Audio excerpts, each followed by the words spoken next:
இணைந்து கொண்டிருக்கின்றோம் வணக்கம் தமிழ் நிகழ்ச்சியின் வாயிலாக அதாவது இந்த வருடத்தின் ஆரம்ப நாளில் நாங்கள் கால் பதித்திருக்கின்றோம் என்று சொல்லிக்கொள்ள முடியும். 2025ஆம் ஆண்டு ஜனவரி 1ஆம் தேதி இன்றைய நாளாக அமைந்திருக்கின்றது. இன்றைய நாளில் என்ன விடயம் பற்றி பேச போன்றோம் என்று எதிர்பார்ப்பது இருப்பீங்க என்று சொன்னால், நாங்கள் எல்லோரும் சாதாரணமாக யூகிக்கின்ற ஒரு விடயம் தான். வருடத்தின் ஆரம்பம் உங்களுக்கு எப்படி இருக்கின்றதோ அந்த வருடம் பூராகவும் அப்படித்தான் இருக்கும் அப்படின்னு சொல்லி நாங்கள் எல்லோருமே நினைப்போம். பலருடைய இந்த எண்ணப்பாங்களும் அவ்வாறாக இருக்கும். இன்றைய நாளில் நாங்கள் கதைக்க இருக்கின்ற விடயம் என்று சொன்னால், நாங்கள் ஒவ்வொருவரும் குடும்பங்களுக்கு கொடுக்கின்ற முக்கியத்துவம் தொடர்பாகத்தான் கதைக்க இருக்கின்றோம் என்று சொன்னால், இன்று நாங்கள் இன்றைய நாள் புது வருடம் என்பதால் பலர் குடும்பங்களோடு சேர்ந்திருப்பீர்கள், இணைந்து சாப்பிட வேண்டும் என்று சொல்லி நினைப்பீர்கள், வெளியிடங்களுக்கு போக வேண்டும் என்று சொல்லி நினைப்பீர்கள். அதெல்லாம் சரி. ஒவ்வொரு விழாக்களின் போதோ அல்லது ஒவ்வொரு இந்த விசேட தினங்களின் போது நாங்கள் இவ்வாறு நினைத்துக் கொள்கின்றோம். ஆனால் பின்னர் எங்களுடைய குடும்ப நிலை எவ்வாறு இருக்கின்றது, என்னுடைய சகோதரர்கள் எங்கு இருக்கிறார்கள், எவ்வாறாக இருக்கிறார்கள் என்பது தொடர்பாக தெரியாமலேயே எத்தனையோ பேர் வாழ்ந்து கொண்டிருக்கிறீர்கள். எங்களுடைய ஒவ்வொரு விடயங்களையும் நாங்கள் குடும்பத்திலிருந்து தான் ஆரம்பிக்கின்றோம். சாதாரணமாக நாங்கள் பிறக்கின்ற போது உங்களுடைய பெற்றோர்கள் தான் எங்களை வளர்க்கிறார்கள். சில சமயங்களில் ஏதோ ஒரு இடத்தில் இருந்து வளர்க்கின்ற சந்தர்ப்பத்தில் கூட அடிப்படை ஒரு இடமாக குடும்பம் அமைகின்றது. அந்த குடும்பத்திலிருந்து தான் எங்களுடைய வாழ்க்கை ஆரம்பிக்கிறது. அவ்வாறாக ஆரம்பித்த எங்களுடைய பயணம் நாங்கள் சமூக தொடர்பாடல்களின் அடிப்படையில் பாடசாலை, அது மாத்திரமில்லாமல் வெவ்வேறு இடங்களுக்கு நாங்கள் செல்வதற்கு பழக்கப்பட்டு கொள்கின்றோம். தேவை நிமித்தம் காரணமாக ஒவ்வொரு இடங்களுக்கு செல்கின்றோம்.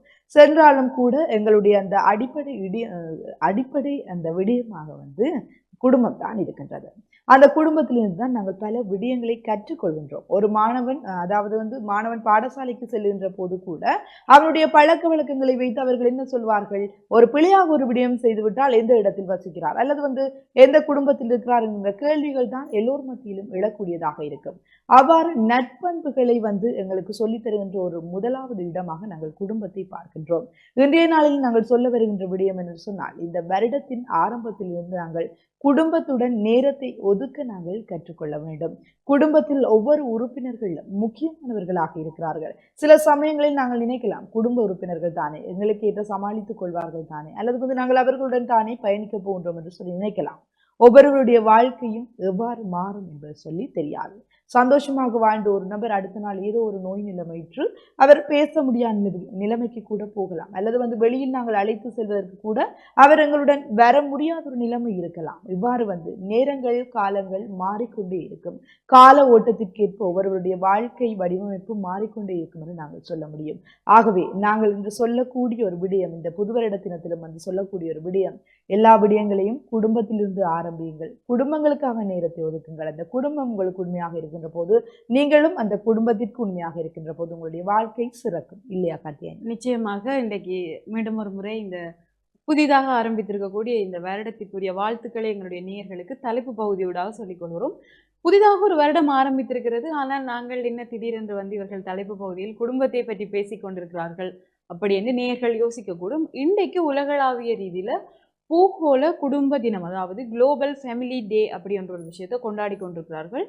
பலர் கொண்டாடுவதில்லை. ஏனென்று சொன்னால் அது வருட ஆரம்பம் என்கின்ற பொழுது நாங்கள் அந்த நாளை கோலாகலமாக கொண்டாடி கொண்டிருப்போம். ஒரு புதிதாக ஒரு விடயத்தை ஆரம்பிக்கிறோம், புதிதாக ஒரு வருடம் ஆரம்பிக்கின்றதுன்னு சொல்லிக்குள்ள அது ஒரு அமைதியாகவும் ஒரு நல்ல ஒரு இடத்தில் இருந்தும் ஆரம்பிக்க வேண்டும் அப்படி என்ற ஒரு அடிப்படை நோக்கத்தோடு தான் இந்த குளோபல் ஃபேமிலி டே கொண்டாடப்படுறது. ஏனென்று சொன்னால், புதிதாக ஒரு விடயத்தை ஆரம்பிக்கப்படக்குள்ள நாங்கள் அதை ஒரு சிறந்த இடத்துல கொண்டாட வேண்டும். அது ஒரு உண்மையில் எங்கள் மீது அக்கறை வைத்திருப்பவர்களும் உண்மையில் எங்கள் மீது பாசம் வைத்திருப்பவர்களும் எங்கு இருக்கிறார்களோ அதுதான் எங்களுடைய வாழ்க்கையில் சிறந்த இடம். அப்படி பார்க்கக்குள்ள அவர்கள் எல்லாரும் எங்களுடைய வீட்டில் தான் இருக்கிறார்கள். உண்மையான அக்கறையும் அன்பும் கொண்டவர்களாக இருப்பவர்கள் எங்களுடைய வீட்டில் தான் இருக்கிறார்கள். அப்போ எங்களுடைய வீட்டில் இருந்தே இந்த வருடத்தை ஆரம்பியுங்கள், சந்தோஷமாக கொண்டாடுங்கள் அப்படி என்பதுதான் இந்த குளோபல் ஃபேமிலி டேயினுடைய அடிப்படை நோக்கமாக இருக்கிறது. உண்மையான அன்பும் அக்கறையும் நாங்கள் பல இடங்களில் தேடி இருக்கிறோம், பல இடங்களில் தேடி பலர் தோற்று போயும் இருக்கிறோம். ஆனால் உண்மையான அன்பும் அக்கறையும் நாங்கள் பிறந்ததிலிருந்து இப்பொழுது வரைக்கும் யார் அந்த அன்பின் தன்மை மாறாமல் இருக்கின்றார்கள் என்று சொன்னால் எங்கள் வீட்டில் இருப்பவர்கள் தான். அது சிலருக்கு 20 வயதில் விளங்கும், சிலருக்கு 30 வயதில் விளங்கும், சிலருக்கு பாவம் இறுதி தருவாயில் தான் விளங்கும். அப்படியானவர்களை ஒன்றும் செய்ய முடியாது. அப்போ நாங்கள் என்ன சொல்கிறோம் உங்களுக்கு என்று சொன்னால், இப்பொழுதே விளங்கிக் கொள்ளுங்கள், உங்களுடைய குடும்பத்துடன் கொஞ்சம் நேரம் செலவழித்துக் கொள்ளுங்கள். அவர்களுக்காக குறைந்தது முன்னைய காலங்களில் எல்லாம் ஒன்றாக இருந்து உணவருந்திய பழக்கங்கள் எல்லாம் இருக்கின்றது. இப்பொழுது வீட்டில் இருப்பவர்கள் சின்ன பிள்ளைகளாக இருக்க இருந்து ஒன்றாக நாங்கள் உணவருந்திருப்போம். அது வளர வளர ஒவ்வொருத்தரும் வீட்டை வார நேரத்துக்கு சாப்பிடுவோம். அதெல்லாம் ஒவ்வொருத்தரும் எங்களுக்கு ஃப்ரீ டைம் இருக்கு, நீங்க சாப்பிடுங்க, நாங்க அடுத்ததா சாப்பிடுறோம் அப்படின்னு சொல்லுவோம். அல்லாட்டி அட்லீஸ்ட் டிவி பார்த்து கொண்டாச்சும் எல்லாரும் ஒன்றா இருந்து சாப்பிடணும் அப்படின்றதை இந்த வருடத்துல நீங்கள் எடுத்துக்கொள்ளுங்கள். யாராவது ஒருவருடனாவது, குடும்பத்தில் யாராவது ஒருவருடனாவது இருந்து உணவருந்துங்கள். உங்கள் வாழ்க்கையில் நடந்த விடயங்களை பேசிக் கொள்ளுங்கள். அவர்கள் வாழ்க்கையில் நடக்கக்கூடிய விஷயங்களை கேட்டு தெரிந்து கொள்ளுங்கள். ஏனென்றால் பக்கத்தில் இருக்கிற மனிதர்கள் என்ன நினைக்கிறார்கள், அவர்களுடைய வாழ்க்கையில் என்ன நடக்கின்றது என்று அறிய முடியாத பிரபஞ்ச ரகசியங்களை அடக்கியதுதான் ஒரு மனித மனம் என்று சொல்லுவார்கள். இதையும் நாங்கள் அறிந்து கொள்ளலாம். குறிப்பாக சொல்வார்கள், பெண்களின் மனதில் என்ன இருக்குதுன்றதை கண்டுபிடிக்க முடியாது. அப்படி இல்லை. பொதுவாக மனிதர்கள் என்று சொன்னாலே அவர்களுடைய மனதில் என்ன ஓடுகின்றது என்பதை நாங்கள் கண்டுபிடிக்கவே முடியாது. இவ்வளவு நேரமும் நானும் அலிஸ்டாக்காவும் பக்கத்துல இருந்து நிகழ்ச்சி தொகுப்பு செய்து கொண்டிருக்கிறோம். ஆனால் அவர் என்ன சிந்திக்கிறார் என்பது எனக்கு தெரியாது, நான் என்ன சிந்திக்கிறேன் என்பது அவருக்கு தெரியும். இதுதான் பிரபஞ்ச ரகசியம் என்று சொல்லுவார்கள். இப்படி உங்களுடைய குடும்பத்திலும் பலர் பல பிரச்சனைகளில் இருக்கிறார்கள். அவர்களிடம் சிறிது நேரம் உரையாடுங்கள். அதை இந்த வருடத்தினுடைய நேற்று நாங்கள் ரீசொல்யூஷனை பத்தி எல்லாம் கழிச்சிருந்தோம் நாங்கள் தலைப்புல. இப்ப இந்த வருஷத்துல அதை ஒரு புதிதாக ஆரம்பித்துக் கொள்வோம். அதுவும் வருடம் ஆரம்பிக்கின்ற பொழுதே குளோபல் ஃபேமிலி டே என்ற ஒரு விடயத்தை நாங்கள் கொண்டாடி கொண்டுதான் ஆரம்பிக்கிறோம். தினம் தினம் திருநாள். இனி வரக்கூடிய நாட்களையும் நாங்கள் நல்லபடியாக கொண்டாடுவோம், நிம்மதியாகவும் அமைதியாகவும் வாழுவோம் என்பதுதான் நாங்கள் சொல்லக்கூடிய விஷயமா இருக்கு. நிச்சயமா கார்த்தியாயனி, இன்றைய நாட்களில் வந்து நாங்கள் பல விடயங்களில் கவனம் செலுத்த வேண்டும். குடும்பம் என்று சொல்லி பார்க்கின்ற போது பொதுவாக எல்லோர் மத்தியிலும் இருக்கின்ற ஒரு விடயம், குடும்பம் என்பதை தாண்டி வெளியில் வருகின்ற போது நான் தான் பெரியவன், நான் தான் பெரியவன், அல்லது எல்லா விடயத்திலும் நான் தான் சிறப்பாக இருக்க வேண்டும் என்று சொல்லி எல்லாம் ஒவ்வொருவருடைய இந்த எண்ணங்களும் இருக்கின்றது. இவ்வாறான எண்ணங்களை நாங்கள் குடும்பத்தில் கைவிட்டுத்தான் ஆக வேண்டும் என்று சொல்லிக்கொள்ள முடியும். ஏனென்று சொன்னால், என்னுடைய ஒரு சகோதரனோ சகோதரியோ முன்னேறுகின்றார்கள் என்று சொன்னால் நாங்கள் அவருக்கு பக்கபலமாக இருக்க வேண்டும்.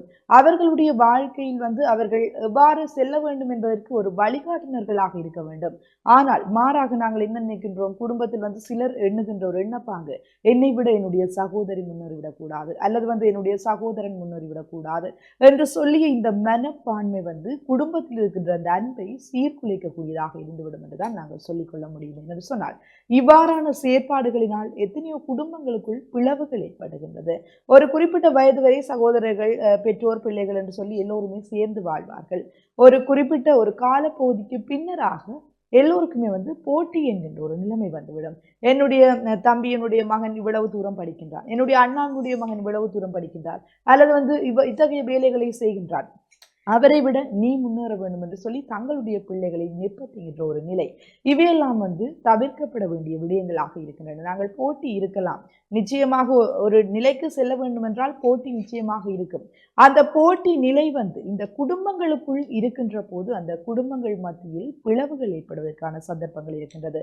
போட்டியின் காரணமாக பொறாமை, பிறகு பொறாமையின் காரணமாக சண்டைகள், முரண்பாடுகள் என்று சொல்லி அவர்களுடைய அந்த குடும்பங்களுக்குள்ளேயே பிரிவுகள் வந்து கொண்டிருக்கின்றன. ஆகவே குடும்பங்களுக்குள் விட்டு கொடுத்து செல்ல பழக வேண்டும். என்னதான் பிரச்சனைகளாக இருந்தாலும், என்னதான் மனஸ்தாபங்களாக இருந்தாலும், முதலில் யார் மன்னிப்பு கேட்க வேண்டும் என்று சொல்லி எதிர்பார்த்து கொண்டிருக்காமல், எங்களுடைய சகோதரர்கள் தானே என்று சொல்லி நாங்கள் மனதார அவற்றை மறந்து சந்தோஷமாக வாழ்வதன் மூலம் நிச்சயமாக அந்த நிரந்தரமான மகிழ்ச்சியை நாங்கள் உருவாக்கி கொள்ள முடியும். நாங்கள் கேள்விப்பட்டிருப்போம், என்னதான் இருந்தாலும் என்னுடைய குடும்பம் என்னை பாதுகாக்கும் தானே என்று சொல்லி பலர் சொல்லுவார்கள்.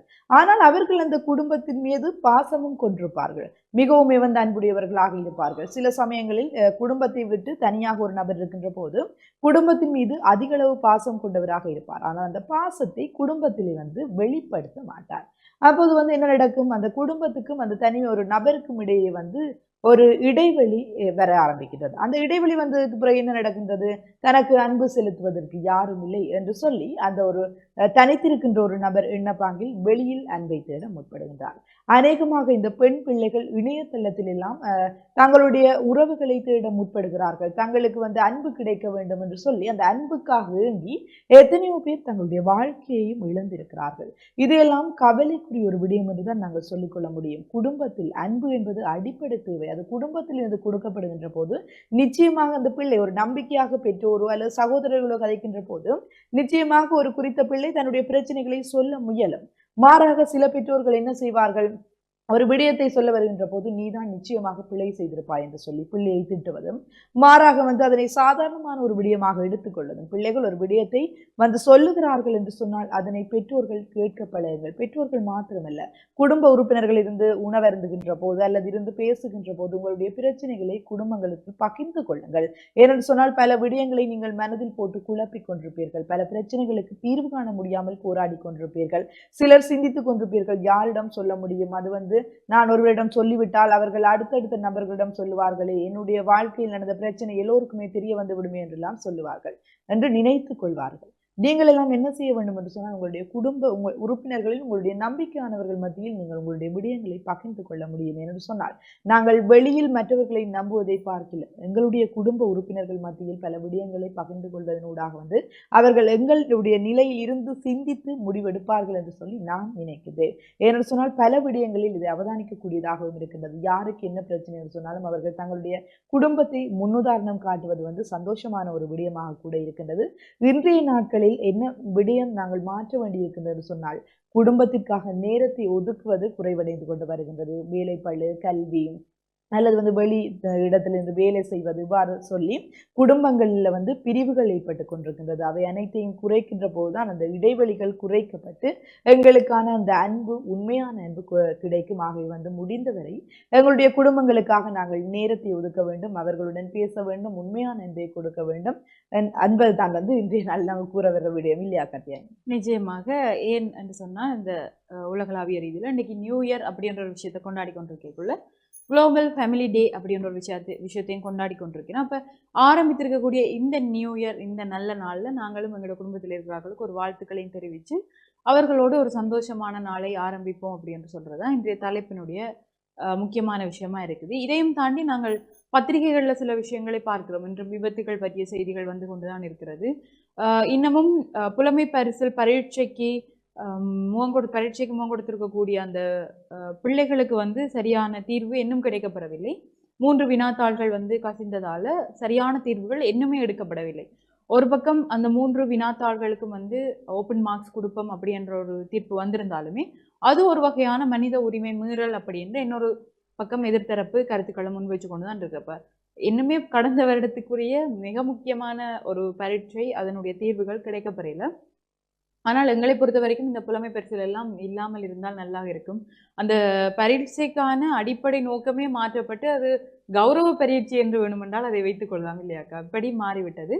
அப்போ இனி வரக்கூடிய வருடம் அமைதியான ஒரு வருடமாக இருக்க வேணும் அப்படின்றுதான் கடந்த வருடத்தில் வந்து இயற்கை அனர்த்தத்தாலோ அல்லது விபத்துக்களாலோ பலியாகி இருக்கக்கூடிய அநியாயமான உயிர்களுக்கெல்லாம் ஒரு முறை நாங்கள் அவர்களுடைய ஆத்மாக்கள் எல்லாம் இறைவனடி சேர வேண்டும் அப்படின்னு சொல்லிக்கொண்டு புது வருட வாழ்த்தோட நாங்களும் விடைபெற்று போக போகிறோம். நாளைக்கு மற்றும் ஒரு வணக்கம் தமிழொலி நிகழ்ச்சியில் சந்திக்கிறோம். மீண்டும் ஒரு முறை புலர்ந்திருக்கக்கூடிய இந்த வருடத்தை சந்தோஷமாகவும் மகிழ்ச்சியாகவும் கொண்டாடுங்கள் என்று சொல்லிக்கொண்டு விடைபெற்று செல்ல போகிறோம். நான் உங்கள் அன்பிற்குரிய ஹாத்தியானி ராஜேஷ் கண்ணா மற்றும் கலின்ஸ்டா ஜெயக்குமார். நன்றி நேயர்களே.